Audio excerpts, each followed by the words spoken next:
The following is a review of the comic and should not be looked at as an endorsement of the creators involved. If you really think that, you should get yourself checked because you are reading things into it that are not there. Also, the quality of this video is pretty low, so if you're expecting higher standards, go check out someone else. What you see is what you get. So thank you and enjoy. Or don't.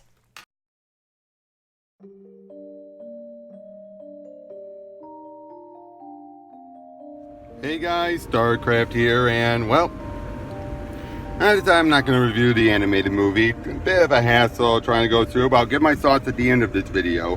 But here it is, the final installment of my Batman Ninja Turtles crossover review, as we'll be going over the Batman Ninja Turtles Adventures, which crosses over the animated series, Batman the Anime Series, with the Nickelodeon 2012 versions of Ninja Turtles, which I like that version. It was slightly different, but not that different enough. Let me rephrase that. It was slightly different, but still close enough to the initial version. Whereas the IDWs were more drastic, but still faithful and respectful. But yeah, we open up with a thug running through Gotham when someone grabs him. And we hear a voice saying, "I want you to do me a favor. I want you to tell your friends about me. What are you?" And Mikey's like, I'm like super hungry, man. And I'm like super hungry, man. Keep forgetting it was Greg Stipes who voices him. But yeah, answer me. I am vengeance. I am the night. Well, what on? What do you? I mean, what you on? Oh, yeah, rap. What you are is talking to someone who's completely unconscious. Oh man, you know how many times I practiced those lines? And I think he fainted around the time you wanted to refer to you as vengeance. We'll talk about this later. And turtles scatter as they run off.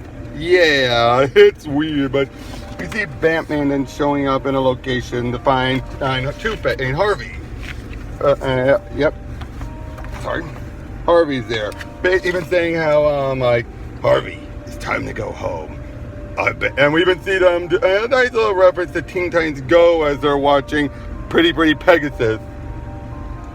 I've been home, Bats. A different one. A second home. You're not making any sense. We need to get you back to the asylum. It was a world. A world without Two-Face. Without Harvey Dent. Without Batman. Without Gotham. And it's basically explaining how, how he got out was going through a portal like some of the others did. As we then see that some of the turtles in April have come through, trying to figure out as well what's going on.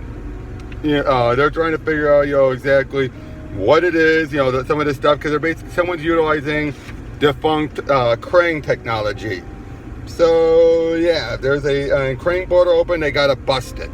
Meanwhile, we then see Harvey, and Bruce goes to see Harvey's cell and finds there's a triangle symbol on the wall that left a residue. At the same time, the turtles go down and they find one of these portals open. Then something pulls Mikey underwater. He eventually comes back up, and weird things start to happen. And turns out Mikey then turns into Clayface. Yep. As he starts to fight him off until the real Mikey shows up.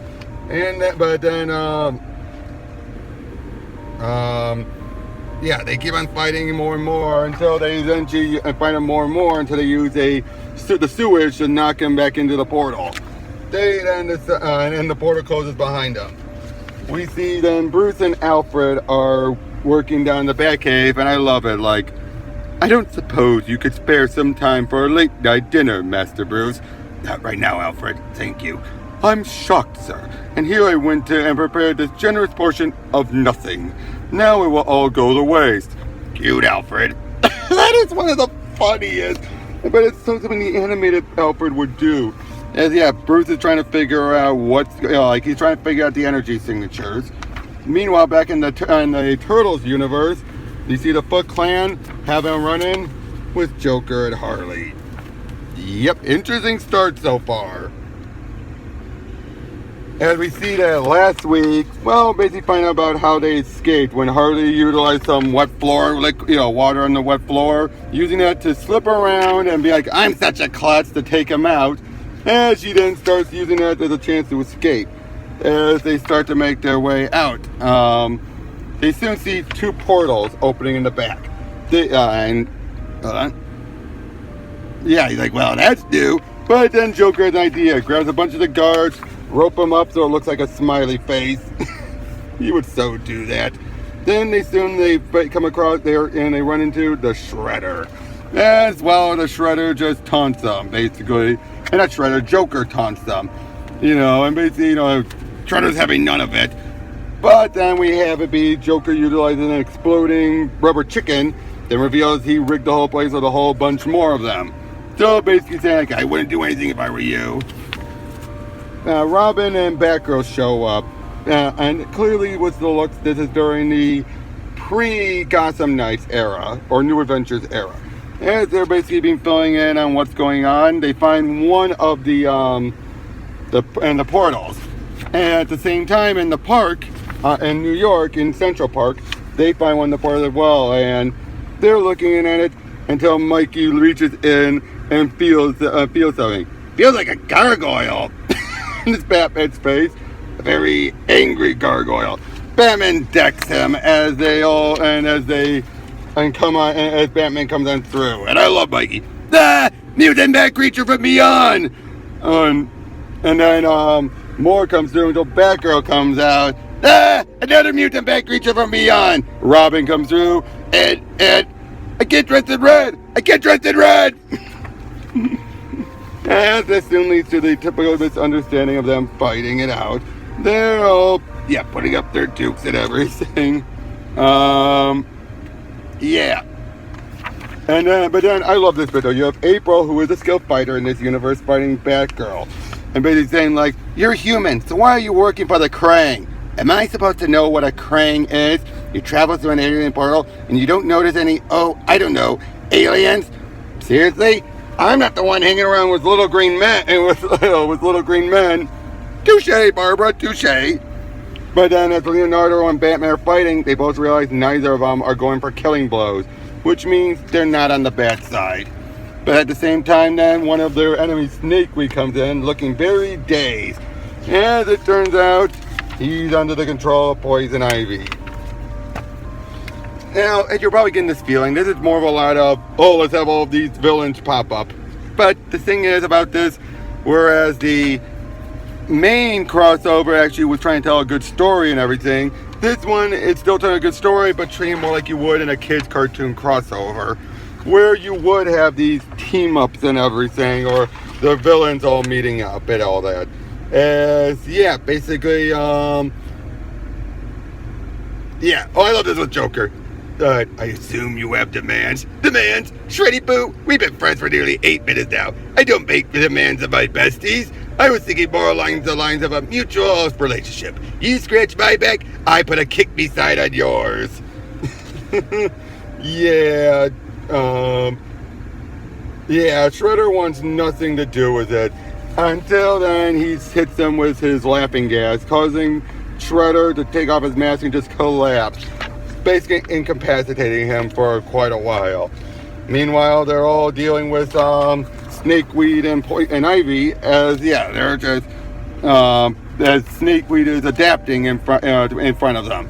The fight continues on and on until Ivy's able to utilize her vines to try and get away. They deal with Snakeweed, who was the biggest threat, but actually, I take it back, no, she didn't get away. She's still there taunting them as they continue on fighting until Raph eventually gets out, tackles her into the water, and knocks her out. They eventually pick her up and put her back in the portal and through the put her back into the portal, sending her back to Arkham, or back to New York, Gotham anyway. Basically, they're then starting to get to know each other. We see Splinter and everything. Donnie's hitting on her a little bit. I love it though how April's like, everyone's seeing the giant rat man, right? Yeah, he's sort of our dad. Oh, sure, why not? I love animated Barbara. And basically they're revealing how so much, other of this stuff is going on. They still have no idea who's behind it. But I love this. They're in the car, and we're hearing Mikey put on the music. Wingnut, rap, wingnut, rap. In other words, it's a spoof version of the ninja rap. And Barbara groans about this, like, this isn't really going to be this is going to be a real hoot. And then we see that she gets into it as well. And it's just like, what? Whatever. I know. That's cool. She's trying to, like, okay, yeah, that happened. As everyone is starting to freak out, as we then soon make it be very clear that Scarecrow is now attacking. Oh boy. We go into issue 4 as, tear gas has been filling up the town as everyone's starting to see their worst nightmares, including Bruce seeing Alfred hurt, possibly dying, and all of his villains are showing up. Yeah, which leaves Scarecrow doesn't have time to hit Batman with a shovel. As Joker is continuing to try and, manipulate the Foot Clan into ready to, gas the whole city. Basically, throughout all this, we still don't know who's behind everything. They're just trying to clean up the mess that's been building up. As they eventually take on some of the foot soldiers, realizing what's going on with Joker. As Raph, Leo, and Batman have been abducted by Scarecrow. They're all starting to see their fears, but Batman, being Batman, eventually, breaks his way out and starts to fight off Scarecrow, who gets away. More on that later. As we then find out using some of the mutagen, Harley's able to mutate some of the goons into, the hyenas, Bud and Lou.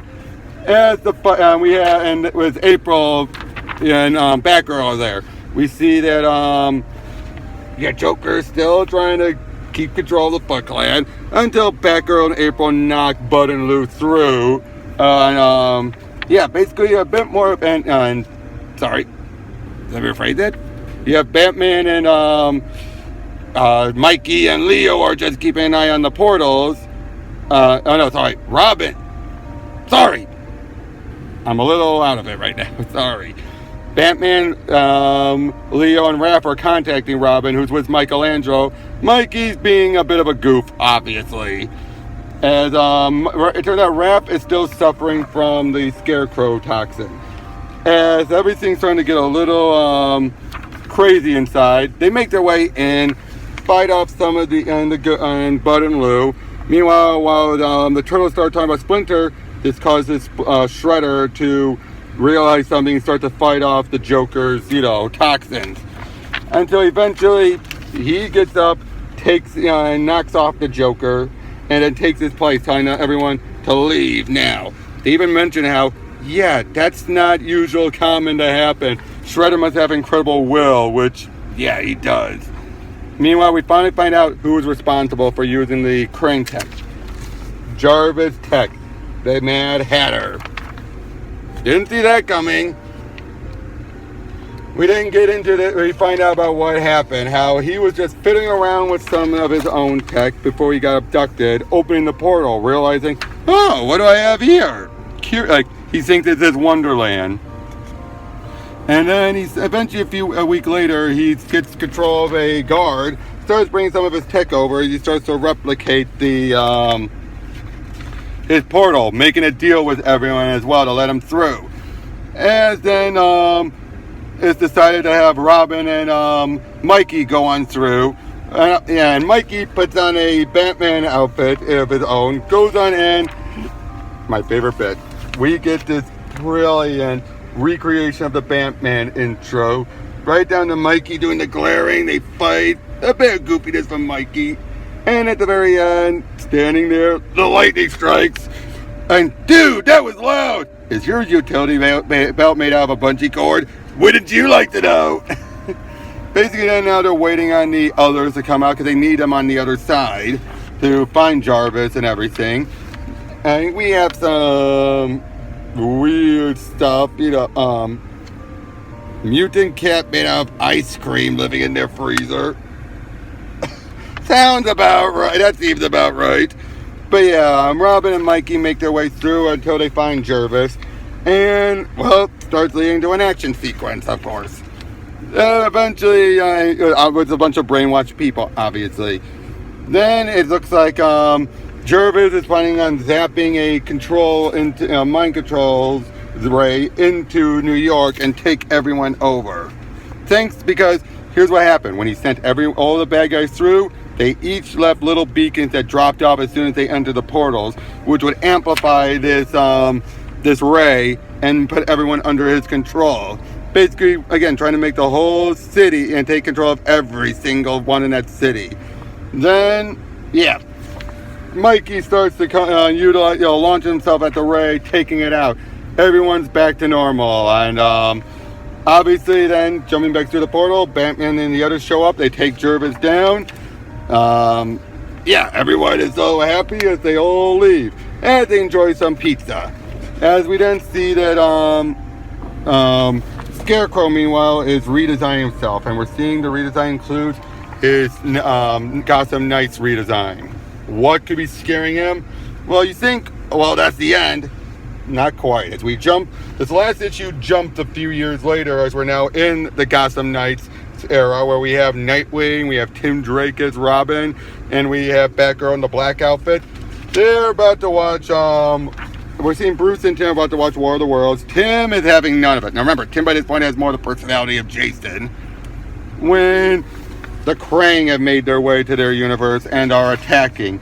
I love it how Batgirl and Batman are basically treated like normal. And Batman knows who's coming to help. As they show up and he's just like, hi boys. They're fighting it out, explaining everything.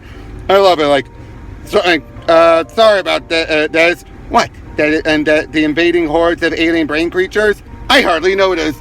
As we find out that the Mad Hatter somehow hacked into the Krang system. The Krang were defunct then, but we think it woke them up, inspired them back into action, and they tracked the signal down to attack.